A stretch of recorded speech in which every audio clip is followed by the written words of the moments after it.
Hey, MCS students, I don't get to be with you face to face this week, but I'm going to walk you through everything you're going to get in your homework packet for art this week and let you know how to process all of it, what to do in what order, and then how to send it to me. So first things first, you're going to see a self-critique that's going to come in your packet, and it looks like this. On this self-critique, you will have your name, your grade, your date, the title of your composition that you just finished for sketchbook, what was the media that you used, that's whether it's colored pencils, markers, crayons, watercolor, acrylic, and you don't have to fill out that style yet. We're going to get to all of the different types of style of art soon, so right now you can just leave that blank. And then I want you to take your composition from your sketchbook and look at it and start to come through all of these questions with describe, analyze, interpret, and decide. Your describe is mostly going to deal with your elements of art, looking at your composition and deciding where do I see the elements of art in this piece. You're going to come back to your notes from your sketchbook and you're going to look at what is line, what is shape, what is color, value, form, space, and texture. And then come to your composition and using those words, don't just say, I see line in the composition. Say, I see the vertical lines from the buildings in the background. I see the lines of the Ferris wheel, the circular lines of the Ferris wheel. For value, you could say, I see the value change in my skyline from the dark blue as it fades down to the light. And go through and actually describe all of those elements that you see in your composition here and where you see them and how they're working in your composition. Then the analyze is where you're going to actually take those elements of art and you're going to jump them into your principles of design. And you're going to say, looking at my composition, how do I see unity and variety? How do I see emphasis and subordination? How do I see scale? How do I see proportion, rhythm, and balance? And then you're going to tell me if the way that you created your composition this time, if the purpose of what you wanted it to be actually shows up the way that you would like it to be. And then in the bottom, the decide is what could you do more successfully and what did you think that you did really successfully as it is and that you'd like to repeat for the future.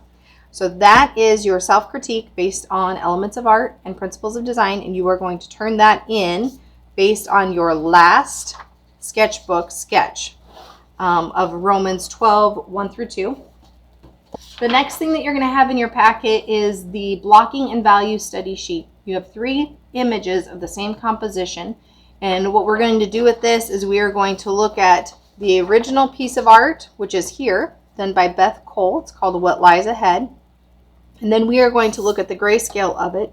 This, all I did was take this through the printer, turn it into grayscale. We're going to be able to see now all of the value just for the light and the dark. We're not going to have to get distracted or influenced by any of the color. We can just see what is actually lighter, what is actually darker. We're going to block that out, and then we are going to pull that onto another sheet. I want you to do this in your sketchbook. So starting with a clean sheet in your sketchbook, you are going to need to measure this gray composition, the grayscale composition. It is about 19.5 centimeters, and you're going to, by 15.5 centimeters, and you're going to take that out onto your sketchbook. All of you guys have some different sizes of sketchbooks, so I want you to consider the white space around it. Keep it framed. If you're going to have top or bottom a little bit bigger, have the bottom be a little bit thicker of white space. That's more balanced for the eye. And you are going to draw out your 19.5 centimeters by your 15.5 centimeters. Now the next thing you're going to do is you are going to divide this grayscale composition into thirds. So about 6.5 centimeters, 6.5 centimeters, and 6.5 centimeters for the bottom. And then about 5 centimeters, 5 centimeters, 5 centimeters going up the top. And then transfer those same lines over here. They're very faint, but I'm sure you can see I have that slight grid already mapped out into my, well, what this would be for you is your sketchbook. So it's all mapped out, ready to go. Now we're going to come back to this original, and we are going to do our blocking. So looking at this composition, we are just looking for the value change, and we are going to cluster those value changes with like a black marker or a dark marker of some kind.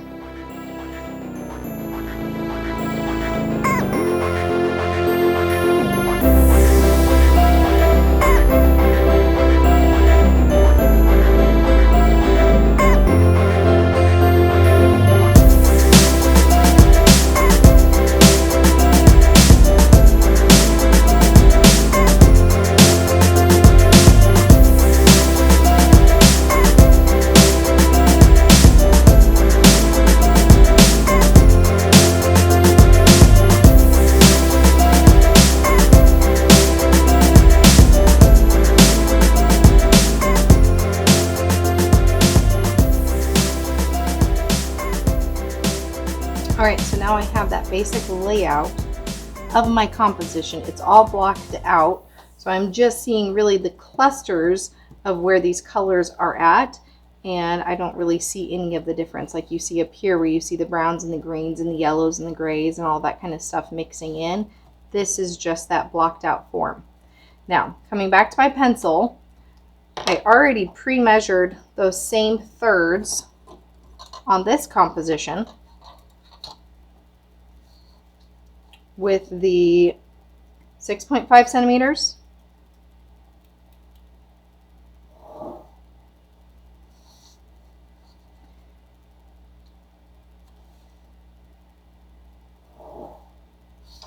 Going across, and then we have the 5 centimeters going vertical.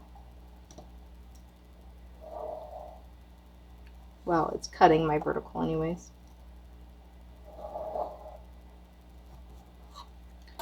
Okay, so now I can see that grid that I've created using just my thirds, which this was a lot like if you were to use the rule of thirds. You have your natural focal points right where all of your lines intersect. So you have those 4 natural focal points. But we're using this more now just as a measurement to be able to take that same composition and transfer it over to here with this basic blocking. So I'm going to lay this composition right beside it. We didn't have any size change, any scale change. It's not like we're going from a large composition to a smaller composition. We're using the exact same dimensions. So you can just look, and we're going to just kind of focus at this one little top row, but starting in this square, looking at how high up, a little over half, this kind of cloud comes in. And we're just really roughly trying to grab those same lines that we're seeing. And just at the very bottom of this, I have my horizon.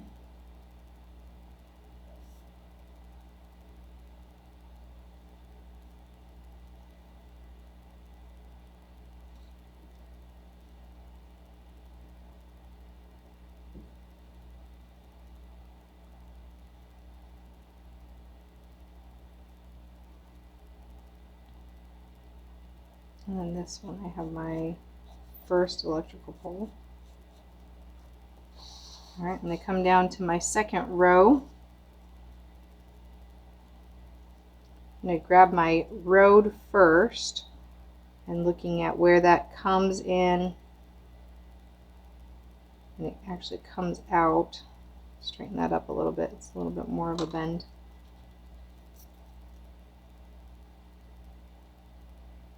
There's a bit more of a hill where that thins out. Now over here you can remember we talked about how when you see a shape that is rectangular or square in nature or around you, you know it's not made by God, it's made by man. And so just seeing these rectangles and squarish shapes, geometric shapes here, you're knowing this is probably a house. Even though you don't see the details of it, when you look at it in comparison to the rest of this composition, which all of the lines and the shapes are very organic looking, these are very structured. And so you can tell, even with this painting being blurry, that those are houses or barns in the background.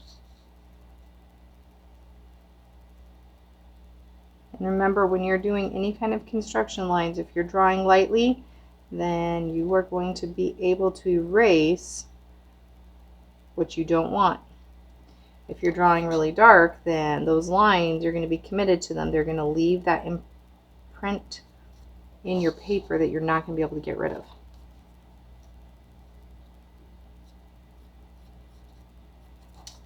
For these light poles, if you feel like you need to take a straight edge, do that. Using those tools is just going to help give you those cleaner lines when you actually need them. So if you feel like, hey, I think this is going to come out a lot better if I actually have my straight edge, get your straight edge out. If you have a T-square, you're actually going to guarantee that your lines aren't curving off to the side. And everywhere I'm looking at where my square is at. If I'm halfway in that square, if I'm a third of the way across the square where these shapes are growing. And that's going to help me find that placement quickly. And it doesn't have to be super exact.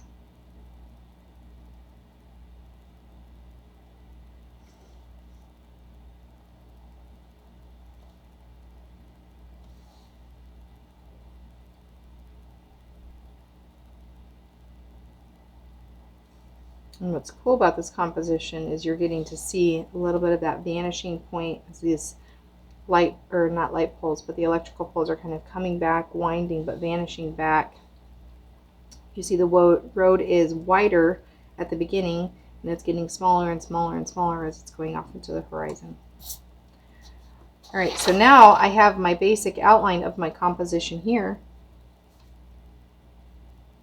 and it's blocked out.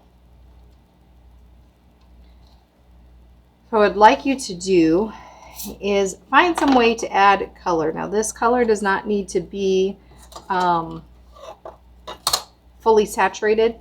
I just want you to almost treat this like a quick plein air sketch, as if you were out and you were looking at this composition like you were looking at this scene in real life, and you were just really quick getting the colors down. I still would like to see your colors not have a lot of holes in them. Keep your saturation smooth. Hold that pencil flat to the page as you're coloring, so that you're not getting the lines that you would get if you're holding that pencil straight up and down. But just try to lay in some of those colors from the fields. Oh, I'm seeing I missed a couple spots over here on my landscape. Let me grab them.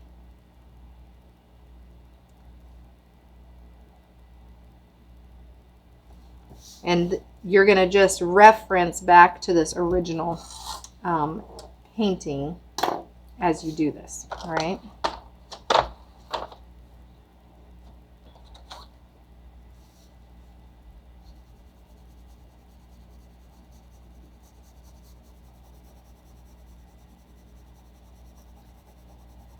Focus on, again, holding that pencil flat to the page. You're not seeing a bunch of color lines. You're changing your pressure. If you want to build the saturation up, you can put more pressure down. You don't need any of this to be in a burnish. This is really just soft, light colors. Nothing needs to be super heavy in this composition. And I'm seeing just a little bit of this yellowy toned in the sky, so I'm going to pick that up. And because my paper's already white, I don't really need to add in any white. I'm not putting a lot of color down that layering white on top of it would show up. You're just going to leave what's truly white blank. I'm going to let this color fade out as I'm pulling it down, because it actually starts to deepen into another color, but I want there not to be a line from where one color began to the other color. So I'm going to let that kind of fade off and then go back in and add more of the color on top of it. Another thing you're kind of looking at is, as you're comparing to the original colors in this composition, this is a whole lot warmer than this one is here. This one feels a whole lot cooler. So you think of our color wheel, and this side is going to be your warm side, and this side is going to be your cool side. It's going to have that cool temperature. You have these bluey grays in the background under these colors. And so that feels a little bit cooler, and I can reflect that temperature change as I am pulling this composition, these colors that I used at this portion in the valley are a whole lot warmer, brighter greens, and then I go to this more cool taupe color. And that helps give that contrasted the feeling of there's depth here. There's a color change, even though the tones might not be different. You don't see that necessarily in the light to the dark of your grayscale, but you see it in the tone. So this is where you're bringing in those, the warm and the cool. There's some tones of some green right in here. I'm going to try to pull that out just by putting a pencil that has a little bit more of a green tone instead of a yellow tone.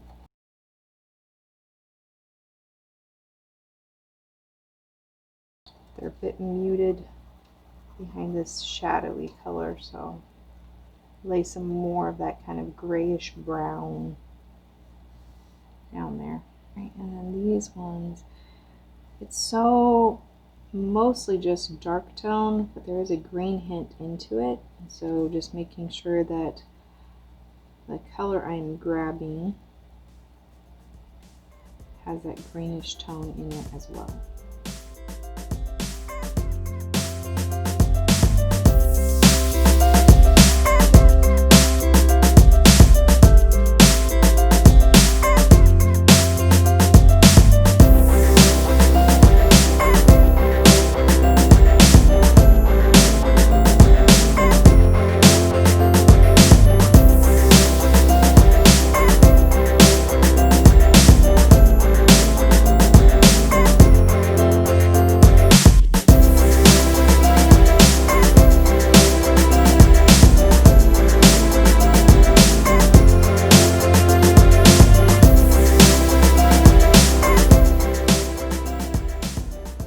Road has a very linear look to it because of all of the ruts. So as I'm laying the color down for that, I'm kind of pulling up, still kind of almost doing like you would see with a perspective drawing where the lines are kind of working their way in, the angles of the lines. They're not just going dead straight across the road. And that's just building that feeling of movement and perspective and space. And these are a little bit cooler, so I'm going to drop in a little bit of this cooler, might even add a little bit of blue into them because they look as if they have a slight bit of blue.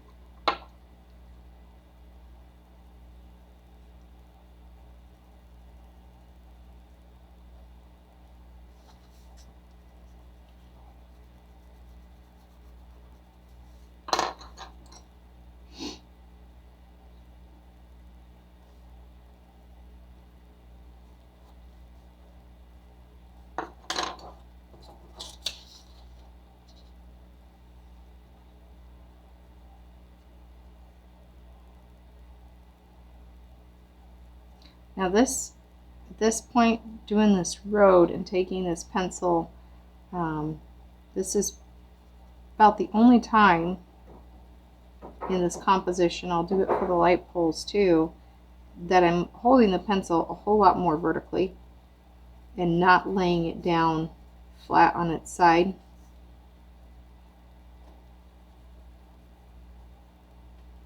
Because the streaks where these dark edges are beside the road are a whole lot finer than the rest of, they have a little bit more of a point. I'm going to just kind of try to frame out some of those snow piles because again, we are not putting in the white, we're just letting that stay blank. And there's those little white, small amounts of white snow drifts along the road there. Got my little green spot here that I still need to do.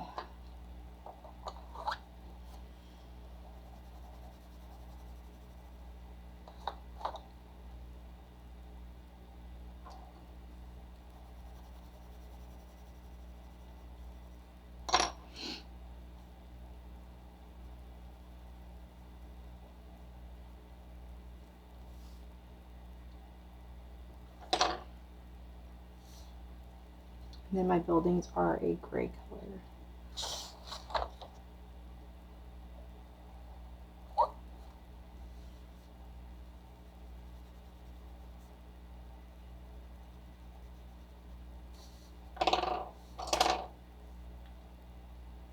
Come in and build a little bit more of that contrast, a little more saturation around those buildings with those trees, so that that rectangular shape stands out a whole lot more.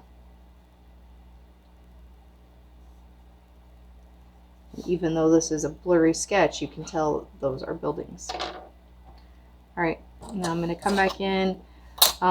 These light poles are not perfectly straight, but you could still use your straight edge and kind of come down, get some of that shape of your light pole.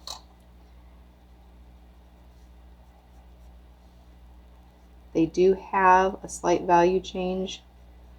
The right side, obviously our light source is over on our left side, so the right side is a little bit darker. If you want to just draw that in, then you can come down the other side and do like a gray or a dark brown.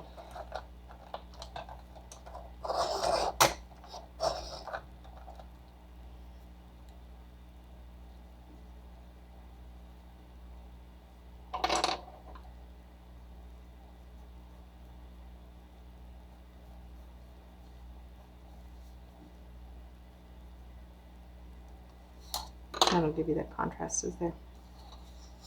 All right, so super quick sketch. You can take a very thin line if you want to do your power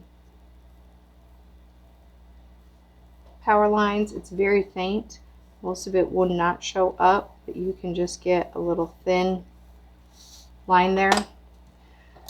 So we took original composition, put it into grayscale, blocked it out, used a grid in order to help us find those same shapes and transfer them over to a new sheet of paper so that we could pull that composition and redraw it ourselves. This is a technique that you guys could use for your sketchbooks or any other kind of art project that you want to do.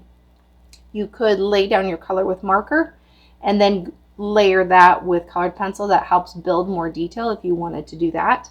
But this as is, just this rough sketch, that's what I'm looking for. I want to see that you measured it out, that it's the same size as the original composition, that you paid attention to where your white space is at, that you don't have color lines that are like this and you can see right through them, but that you had your pencil flat to the page, and I can see where you used times where you had it darker, more pressure, and then you let it fade up, blending some different colors in there to add some depth and some texture and some interest. There's that. On the very top of this one right here, you will see there's a web address. This is a place that you can take any photo, upload it, and click around on the photo and pull out a color palette. You can pick however many colors you want to have, and then it will simplify that photo down into a paint by number. You can download that and actually like do a paint by number with it if you wanted to. But I put it here just to show you if I were to take this composition and simplify it into this color blocking right here, this is roughly what you're going to get, and that's what I was trying to emulate here with just my colored pencils. And I could continue to go back and build more saturation and depth, or I could leave it just like that.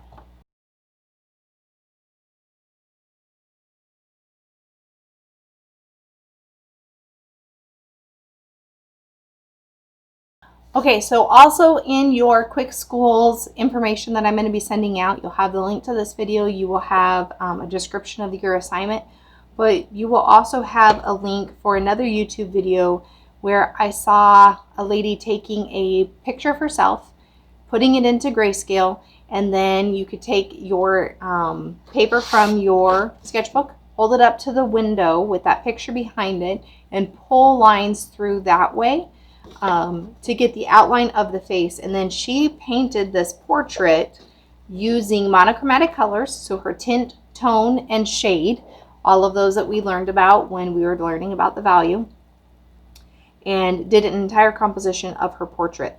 I wanted to give you guys this link so that you could look at it, reference it. Some of you might want to actually use that link to do your self-portrait that's coming up October 20th, that's due. Remember, the emphasis that we're focusing on for that sketch is emphasis and subordination. So I want to see that you are trying to draw the viewer's eyes to a certain spot on your composition, and that you have a lot of elements around it that are not trying to steal the show. They're the sidekicks. So you can do that by keeping detail really crisp, maybe by the eyes, but the hair, it can get a whole lot blurrier. You could have the background more sketchy like this, and then have more detail on the face. You can do emphasis and subordination with your color. If you remember the picture, the painting of the girl with the pearl earring, she had that greatest portion of light on her face, and it was in the sharp contrast with the black background. So you can have that so that you can draw the viewer's eyes exactly where you want it to be. I cannot wait to see those sketches. I can't wait to see your blocking of this landscape. And also I am looking forward to see your self-critique of your first sketchbook assignment that you just did. All right, I'll see you in a couple of weeks. Enjoy your fall break. Bye, guys.